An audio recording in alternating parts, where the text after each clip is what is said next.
Shalom sahabat RPKM, pendengar yang setia, YouTube dan juga Facebook yang diberkati Tuhan. Puji Tuhan. Apa kabar Bapak Ibu Saudara kasih Tuhan? Saya percaya semua kita dalam penyertaan dan diberkati oleh Tuhan. Puji nama Tuhan, bertemu kembali dengan saya Pendeta Dulu Bastian Termutar, mengajak Bapak Ibu Saudara kasih Tuhan untuk mendengarkan renungan firman Tuhan melalui RPKM, Renungan Pengajaran Katolik Ministry. Namun sebelumnya mari bersama-sama kita berdoa. Bapa di surga, dalam nama Yesus kami rindu firman-Mu, kami rindu untuk berbicara kepada kami lewat sabda-Mu yang sebentar. Kami akan baca, renungkan bersama-sama. Roh Kudus pimpin kami untuk mengerti kebenaran firman-Mu, hidup dan taat kepada firman-Mu. Di dalam nama Yesus kami telah siap mendengarkan kebenaran firman Tuhan. Amin. Baik Bapak Ibu kasih Tuhan, topik firman Tuhan dalam kesempatan yang baik ini yaitu masih berbicara tentang keluarga. Ya, tentang keluarga.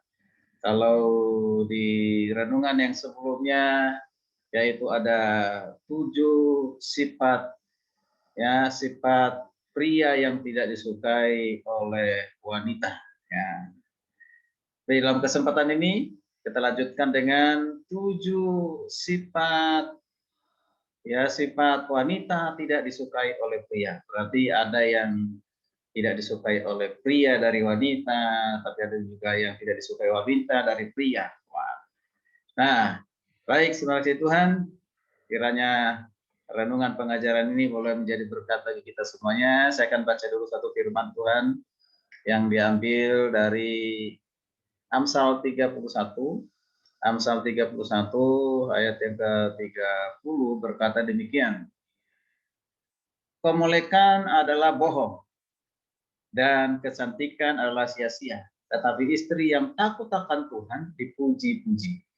Istri yang takut akan Tuhan dipuji-puji. Ya, dari kitab Amsal ini mengatakan kemolekan adalah bohong dan kecantikan adalah sia-sia. Pertanyaannya, apakah tidak boleh seorang wanita itu yang memiliki kemolekan ataupun kecantikan dalam tubuh? Tentu boleh. Ini tidak larangan saudara kasih Tuhan. Yang dimaksudkan oleh penulis Amsal, jangan yang menjadi prioritas atau yang lebih kita tonjolkan kecantikan, kemolekan dari seorang wanita daripada takut akan Tuhan. Jadi yang terutama adalah takut akan Tuhan.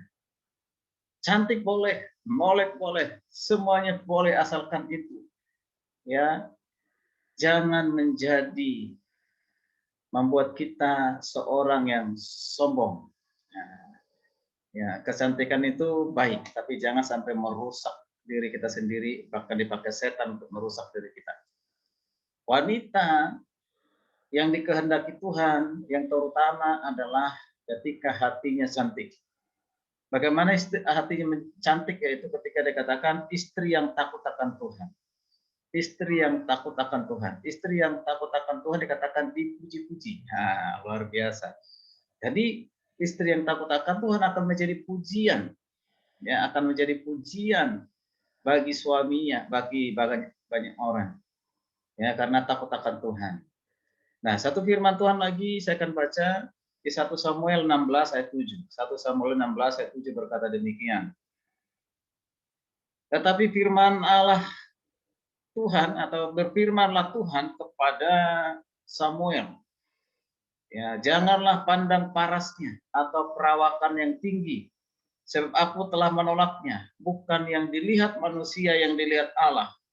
Manusia melihat apa yang di depan mata, tetapi Tuhan melihat hati. Tuhan melihat hati.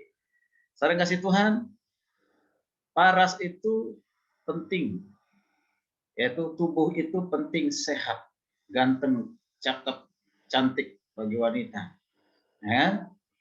Tetapi bukan itu yang terutama dilihat oleh Tuhan. Bukan kegantengan kita, kecakapan kita, kecantikan kita. Tapi yang Tuhan lihat adalah hatinya. hati yang berpaut kepada Tuhan, hati yang takut akan Tuhan, saudara kasih Tuhan. Makanya wanita-wanita yang sejati itu adalah wanita-wanita Kristen yang sejati itu adalah wanita-wanita yang bijaksana. Yang bijaksana itu adalah orang-orang yang wanita-wanita yang ditunjukkan ya sifat-sifat yang menyenangkan pria, menyenangkan suaminya. Tapi ada 7 kebiasaan dari wanita yang tentunya dibenci oleh pria.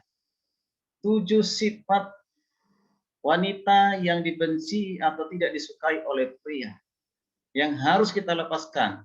Kalau ini kita lakukan berarti wanita-wanita ini bukanlah wanita yang takut akan Tuhan. Ya, kali 7 sifat itu. Sifat yang pertama, Bapak Ibu yang kasih Tuhan, ya. Kalau kita perhatikan, yaitu sifat wanita yang dibenci oleh pria itu yang pertama, wanita yang cerewet. Wanita yang cerewet, ya. Kalau dikatakan cerewet, saudara kasih Tuhan, ada yang katakan apa-apa dong, cerewet. Cerewet untuk kebaikan seorang ya pria ataupun suami, boleh-boleh saja. Tapi yang dimaksudkan cerewet di sini yaitu wanita yang suka kerjanya nyinyir, banyak mulut, dikatakan banyak ngomong, artinya suka mencela, ngomel nggak jelas, atau nyap-nyap, tiada henti-hentinya. Coba, sekalipun dikatakan begini, wanita itu dalam satu hari paling tidak harus mengeluarkan ucapan perkataan ya minimal 1000 kata. Kalau tidak kalau kurang dari situ katanya stres gitu. Ya. Nah, para wanita yang dikasih Tuhan cerewet dalam dari sini yaitu ngoceh, ngomel, nyuap-nyuap, nggak jelas ocehan yang ngomel aja. Ya, setiap jam. Nah, mungkin seperti itu kan. Tidak jelas centrungan ngomelnya, terlalu cerewet kepada pria. Tidak disukai oleh pria wanita yang cerewet. Jangan terlalu cerewet Pak sebagai wanita. Ya, coba berbicara yang perkataan sedikit tapi membangun, menyejukkan daripada kata-kata yang banyak tapi isinya tidak ada, malah justru mengecewakan, menyakiti, membuat sang pria benci dan tidak suka dengan wanita. Ya. Lalu yang kedua, itu adalah curiga yang berlebihan. Ya, selalu mempunyai dugaan yang negatif terhadap pasangannya. Ya, curiga pasangannya sudah tidak setia. Ya, selalu mencari-cari persoalan dari pria, dari pasangannya yang menunjukkan bahwa dia tidak setia. Lalu berlebihan. Berlebihan itu contohnya ya, suami pulang pada malam hari dari pekerjaan, ya baru 1 kali sudah dicurigai. Kok kemana ini? Jangan-jangan dia pergi dengan ya wanita yang lain. Jangan-jangan makan bersama dengan wanita yang lain dan yang lain sebagainya. Nah, curiga terus jalan terus, ya. Ketemu dengan seseorang perempuan di jalan, padahal mungkin perempuan itu sedang menanyakan alamat. Ya, dilihat dari jauh. Yang suami bicara dengan seorang perempuan, mulai curiga dan sampai di rumah katakan, tadi kamu udah bicara dengan siapa? Ketemu dengan siapa? Dengan siapa? Pokoknya gak usah berbohong, terbuka. Tadi saya lihat, itu pacarmu, itu selingkuhanmu. Ya, mama jangan sembarangan ngomong begitu dong. Itu gak usah, jujur saja. Dengan siapa? Tadi saya lihat itu di depan Indomaret itu. Yang ketemu dengan seorang perempuan. Oh itu, mami jangan curiga dulu. Tadi ibu itu nanyakan alamat, ya blok rumah, ya kemana. Nah itu pun di depan banyak orang kok. Yang benar aja, iya. Curiga berlebihan. Ya. Hai wanita-wanita, jangan gampang curiga berlebihan. Selidiki dulu dengan kepala dingin, dengan hati yang sejuk. Ya, berbicara dengan tenang kepada suamimu. Jangan gampang mencurigai. Jangan melebih-lebihkan ya yang belum tentu itu belum sesungguhnya ataupun sebenarnya. Nah, itu yang kedua. Lalu yang ketiga, seorang wanita yang malas.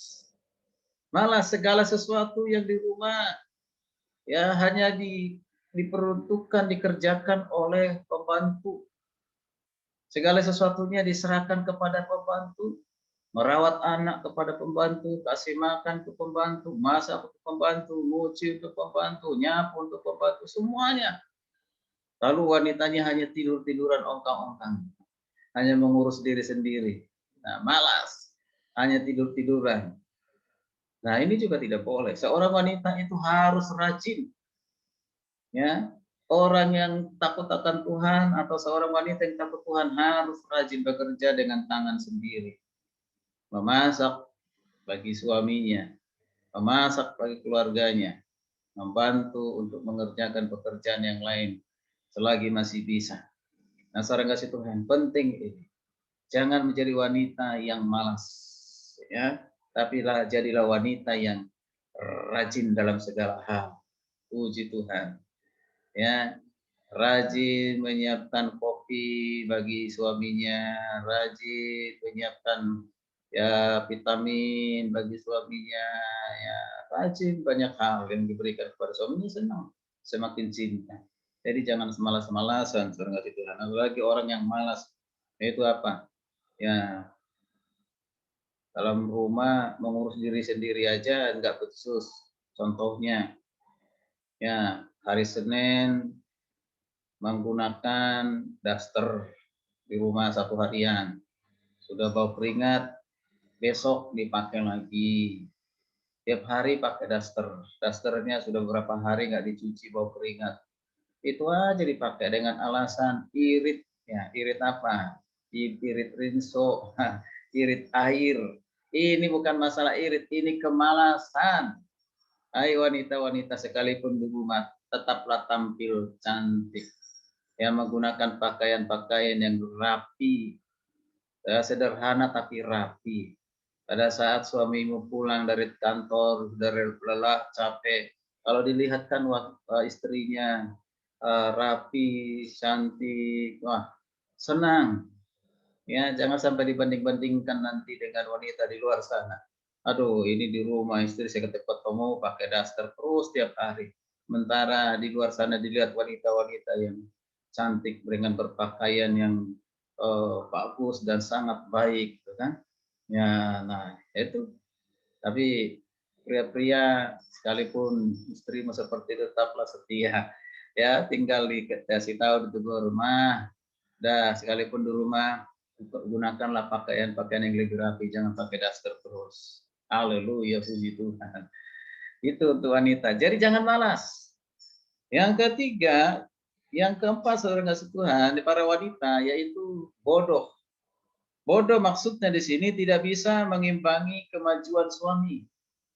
Ya, tidak nyambung kalau diajak ngobrol.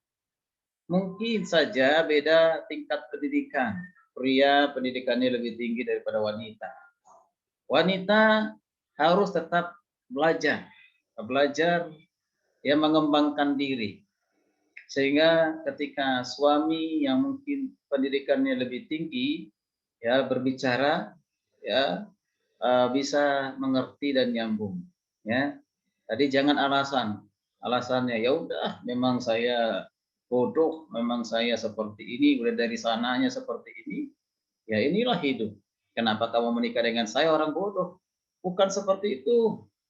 Ya, ketika kau sudah menikah dengan suamimu, berarti itu sudah pilihan. Mungkin dia lebih cerdas, lebih pintar, pendidikan lebih tinggi. Berarti harus mengimbangi dengan apa? Belajar, belajar, belajar membaca buku, belajar mendengarkan renungan, menyimak, ya pengajaran-pengajaran berhubungan dengan keluarga, suami istri, apa peranan suami dalam rumah tangga. Silakan. dari konten-konten yang viral ya, ataupun dari berita dari televisi, majalah, buku-buku rohani, silakan kembangkan diri sehingga bisa nyambung ya pada saat berkomunikasi. Jadi kalau komunikasi antara suami istri ya baik, saling menyimak, nah itu menjadi kekuatan ya bagi keluarga itu sendiri karena dipahami, dimengerti baru dilakukan. Yang biasanya bisa menjadi konflik bertengkar, mengapa? Sudah disampaikan oleh suami satu kali, dua kali, tiga kali tidak mengerti, akhirnya tidak dilakukan. Bahkan mungkin lupa melakukannya. Mengapa? Karena mengerti. Tapi kalau udah mengerti langsung dilakukan. Nah itu luar biasa. Jadi harus menjaga komunikasi yang baik antara suami dan istri. Ya, itu yang keempat, yaitu bodoh. Ya, jadi wanita itu harus cerdas, pintar. Ya, harus ya. Oke, kemudian yang kelima itu yaitu wanita yang suka ngatur. Yang ngatur segala sesuatu diatur. Kalau mengatur menu makanan setiap hari apa yang akan dimasak, diminum boleh-boleh saja. Ya, mengatur bagaimana rumah itu supaya bersih, rapi boleh saja. Tapi kalau diatur segala sesuatu termasuk misalnya mengatur suaminya untuk apa-apa. Hal untuk kopi aja diatur.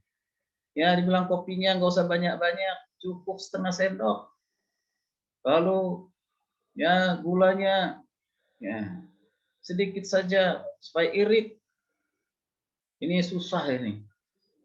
Nah, suami misalnya ingin makan, ya makan, yuk makan dong luar bersama-sama.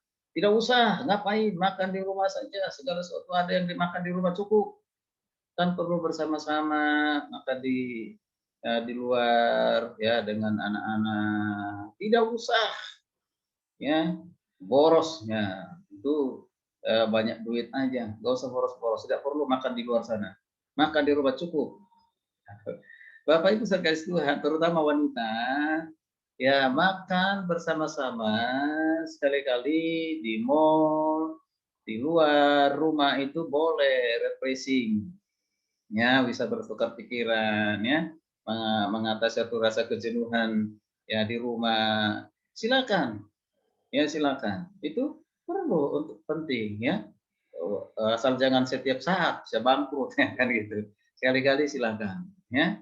Jadi jam itu aja jangan sampai diatur. Kadang-kala beli pulsa aja diatur, ya kan. Nah, untuk berobat aja nggak usah ke rumah sakit, ya. Beli obat aja di klinik. Nah, padahal sebenarnya sudah seharusnya dibawa ke rumah sakit. Jadi kalau sakit parah, ya salah siapa? Karena istri terlalu mengatur. Nah ini, jangan terlalu mengatur suami. Suami sudah tahu apa yang harus dibuat. Ya, jadi jangan sok mengatur ya wanita-wanita. Ya, mari segala sesuatu dibicarakan, baru dilakukan bersama. Jangan harus ini, harus itu. Jadi keputusan itu hanya dari seorang wanita. Itu tidak baik.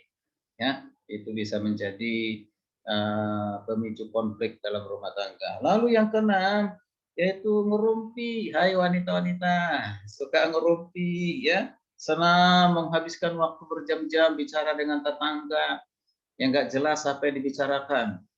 Ya, kalau suami sudah pergi kerja, langsung kemana? Ke rumah tetangga, bersama wanita, ngumpul di sana, ngobrol, yang ngerumpi, tentang apa yang diomongin juga kita nggak tahu berjam-jam, gitu kan? Sampai anak nggak diperhatikan makannya, ya anak sudah saatnya makan tidak diberikan makan. Kenapa? Terlalu asik ngobrol, ngerumpi, ngerumpinya tidak tahu, jangan-jangan merumpi ya suami masing-masing, yang gosipin suami masing-masing, ya hati-hati, jangan sampai sampaikan rahasia ya keluarga kepada orang lain, kepada tetangga siapapun itu ya. Ya lebih baik, ya lebih baik berkumpul berdoa beritakan firman daripada harus merumpi yang nggak jelas sampai anak dikorbankan. Kira-kira sudah sore, jam suami sudah balik kerja, baru balik ke rumah. Waduh, setengah jam lagi papamu udah pulang. Ya kan, suami udah pulang. Ayo pulang ke rumah. Ya, udah pulang ke rumah. Ada juga ya Sekalipun suaminya sudah pulang dari tempat kerja, tetap aja asik merumpi, nggak tahu juga ya apa yang dibicarakan. Jadi wanita-wanita jangan suka merumpi, lebih banyak berikan waktumu kepada anak-anakmu, ya, membimbing dia, mengajar dia, membaca, menulis, berhitung, memperhatikan gizinya, makannya, tidurnya, istirahatnya, bahkan mempersiapkan kepulangan dari suami, pulangnya suami dari tempat pekerjaan. Ya, dia harus minum kopi, ya barangkali harus mandi air hangat, ya siapkan handuk, siapkan ya air hangat. Lebih baik itu lakukan daripada merumpi yang nggak jelas itu. Ya, wanita-wanita yang suka merumpi segera bertobat, berhenti merumpi. Kerjakanlah sesuatu yang bermanfaat, yang berguna bagi anak-anakmu, bagi suamimu. Lalu yang terakhir, yang ketujuh, yaitu apa? Nah ini dia, suka membanding-bandingkan keadaan keluarganya, ya dilihat di keluarganya, dibandingkan dengan tetangga orang lain, tetangga orang lain dilihat kulkasnya, oh besar ya, pintunya pintu dua, kita ini kecil, pintunya bukan hanya 1,5. Waduh, itu tetangga kita televisinya besar sekali ya, kayak bioskop begitu. Masa televisi di kita zaman begini hanya 14 in. Nah, mulai banding-banding. Nah, hati-hati. Ya, tidak boleh membanding-bandingkan itu. Ya, mengapa? Karena kita mendapatkan sesuatu itu sesuai dengan kemampuan kita, kemampuan dari suami, gaji dari suami. Ya, kalau tetangga naik mobil, jangan paksakan naik mobil. Kalau masih memang harus naik motor, naik motor. Kalau memang masih saatnya naik naik sepeda, ajak sepeda naik sepeda. Jangan dipaksakan naik motor kalau belum cukup. Jangan paksakan naik mobil kalau belum cukup uang untuk membeli atau mencicilnya. Jadi hutang, ya. Jangan paksakan diri. Ada waktunya. Yang penting kerja keras pada Tuhan. Kalau sesuatu itu indah pada waktunya. Jangan banding-bandingkan keadaan keluargamu dengan keluarga orang lain. Bersyukur dengan apa yang Tuhan berikan kepadamu dan doakan suami bekerja keras supaya terus boleh diberkati. Dan juga jangan banding-bandingkan suamimu dengan suami orang lain, ya kan? Wah, suami si orang-orang itu suaminya Ibu Maria itu atau suaminya si Ibu Butet itu, ya. Wah, kalau saya lihat, waduh, mesra banget dengan istrinya, ya kan? Ya, kelihatannya mereka bahagia, ya, ngobrolnya asik, dan sepertinya suaminya yang memberikan segala sesuatu yang dibutuhkannya. Nah, terus kapan saya seperti itu? Nah, gitu.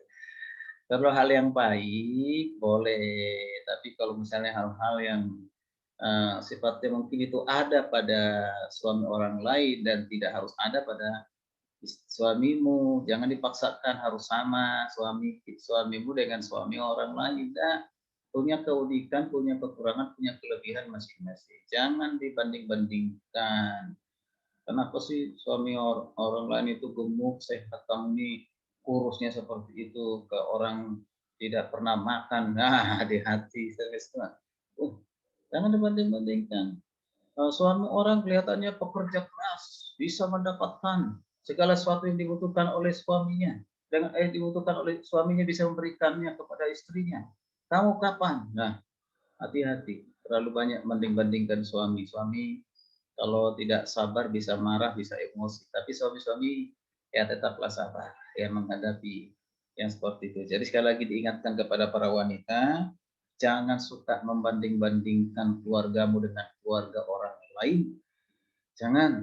Jangan suka membandingkan suamimu dalam segala apapun itu dengan suami orang lain. Kau sudah dipersatukan di dalam Tuhan, maka harus siap menerima segala kekurangannya, kelemahannya, jangan hanya kelebihannya. Ya, belajar untuk saling melengkapi dari segala kekurangan ini sehingga keluarga itu menjadi keluarga yang kokoh dan kuat. Puji Tuhan, puji Tuhan. Para wanita yang sejati adalah wanita yang bijaksana. Wanita yang takut akan Tuhan. Wanita yang melepaskan, meninggalkan sifat-sifat yang dibenci oleh pria, yaitu cerewet, curiga yang berlebihan, malas, bodoh, suka ngatur, suka ngerumpi, gosip, ya, dan juga suka membanding-bandingkan. Lepaskan supaya keluarga itu keluarga yang bahagia, harmonis, dan diberkati oleh Tuhan. Puji Tuhan, kiranya renungan ini boleh menjadi berkat bagi Bapak Ibu saudara kasih Tuhan. Silakan dibagikan sehingga lebih banyak lagi wanita-wanita yang diberkati.